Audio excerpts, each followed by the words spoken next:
The gates at the Isabella Gardner Museum will stay locked while authorities search for clues in the daring weekend heist. There are some significant paintings missing. By significant, there's a couple of Rembrandts and a Vermeer. And the ballpark figure on the cost is about $200 million. Officials say the museum's elaborate surveillance system made no difference. Two men wore police uniforms and fooled the security guards. They were allowed into the building. The two security guards were cuffed and the theft then occurred. Besides the fear of damage to these works, considered among the most precious by the old Dutch and French masters, museum officials are also stunned by what the theft does to the museum.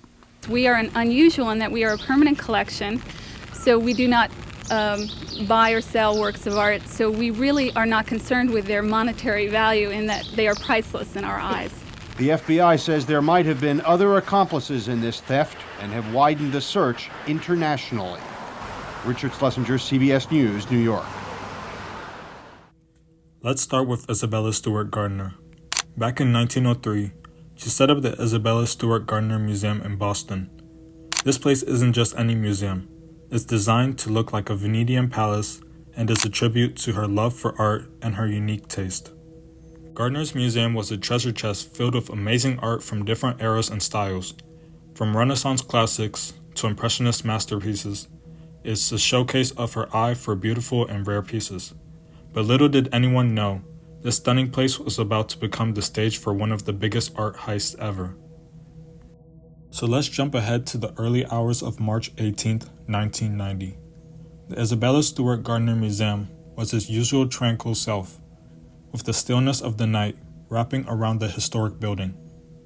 Inside, the museum's corridors and grand galleries were bathed in a soft, almost eerie silence, the kind that only happens when the world outside is asleep and the art inside is at rest. Everything seemed just as it should be, peaceful and undisturbed.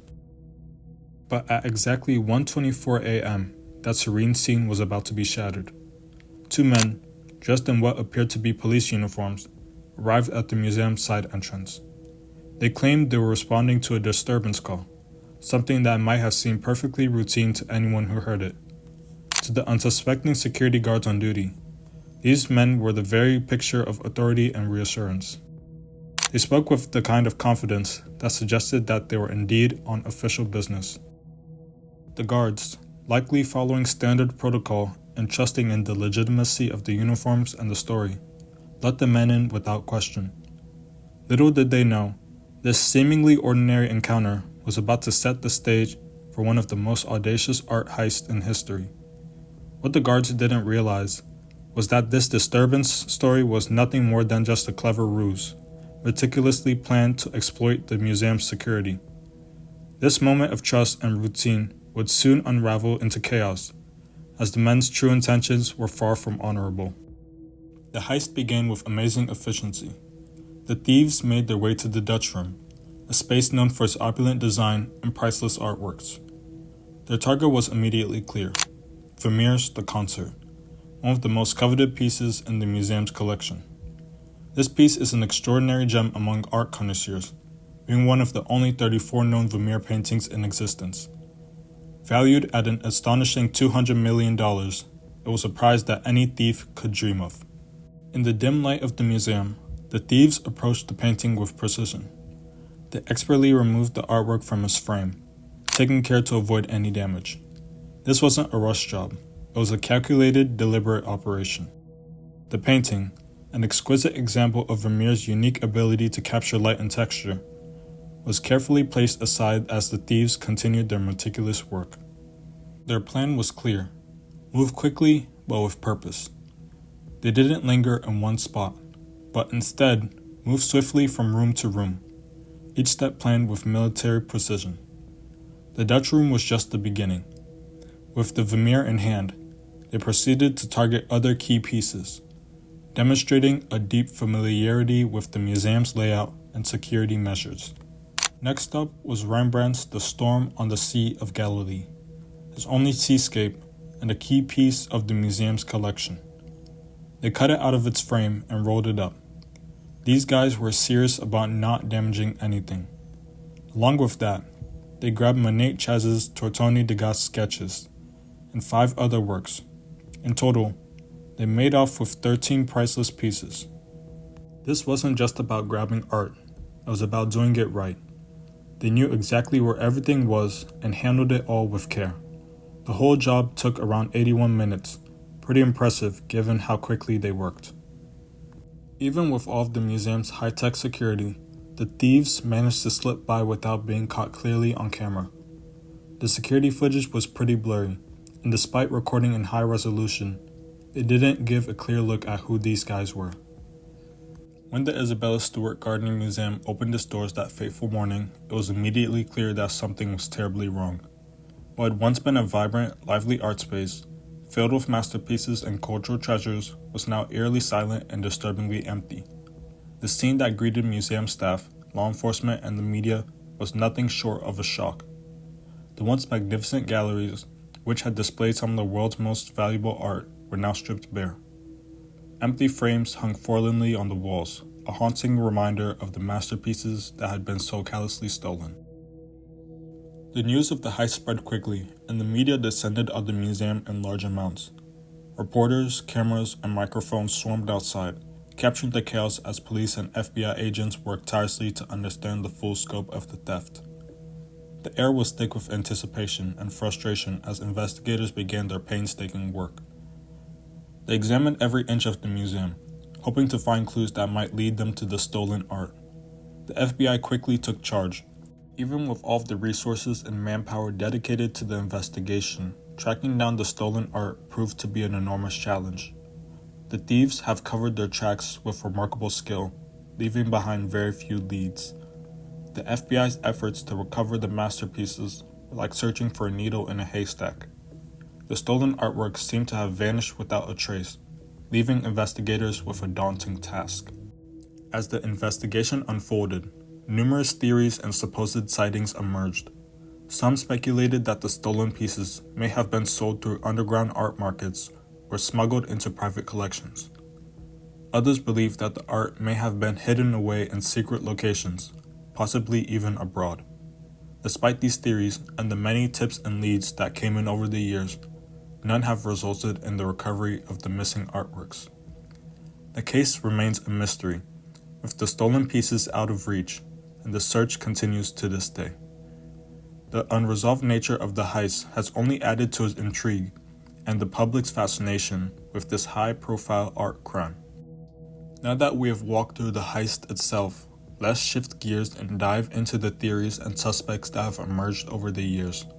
Despite countless investigations, numerous leads, and a fair amount of public speculation, the exact identity of the mastermind behind this audacious crime remains a mystery.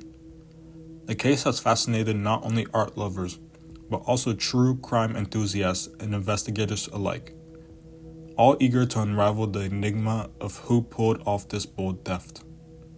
Following the heist, the FBI, alongside other law enforcement agencies, embarked on a massive investigation. They sifted through piles of clues, interviewed numerous witnesses, and explored every conceivable lead. The scope of the investigation was immense, involving detailed forensic analysis and the painstaking examination of security footage, although much of it was blurry and unhelpful. One of the prominent theories that emerged involved a notorious criminal organization known as the New England Mafia. According to this theory, the heist was orchestrated by mobsters with intricate knowledge of the museum's security systems and layout. The idea is that these criminals, with their deep-rooted connections and inside information, were able to exploit the museum's vulnerabilities to pull off the theft.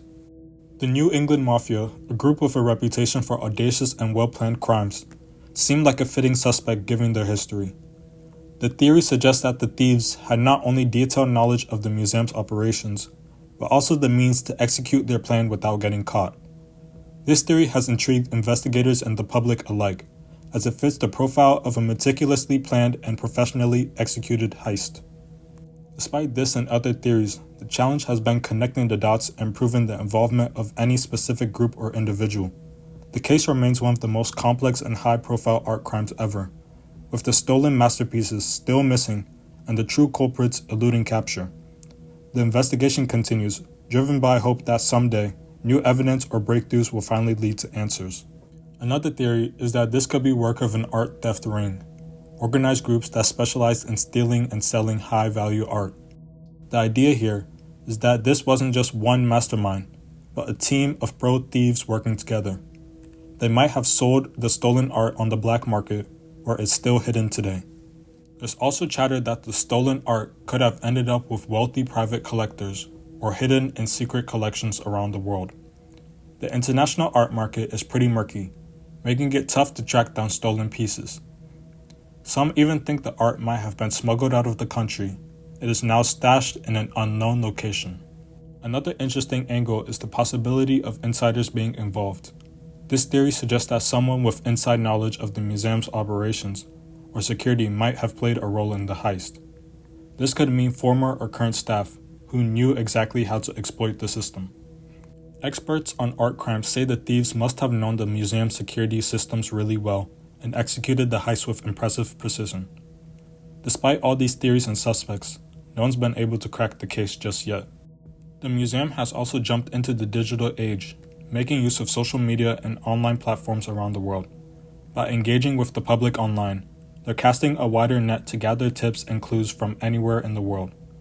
They've set up various online campaigns and are keeping the story alive, hoping that someone out there might have the crucial information they need. On top of that, they've brought in private investigators and specialized art recovery experts. These pros have their own networks and tricks of the trade, adding extra firepower to the search for stolen pieces. The expertise helps complement the work being done by law enforcement. And let's not forget the $10 million reward they're offering. This hefty prize is still on the table for anyone who can provide info leading into the recovery of the stolen artworks. It's a big deal and continues to attract attention, hoping to spark a lead. The museum also keeps memory of the stolen pieces alive with their ongoing exhibitions.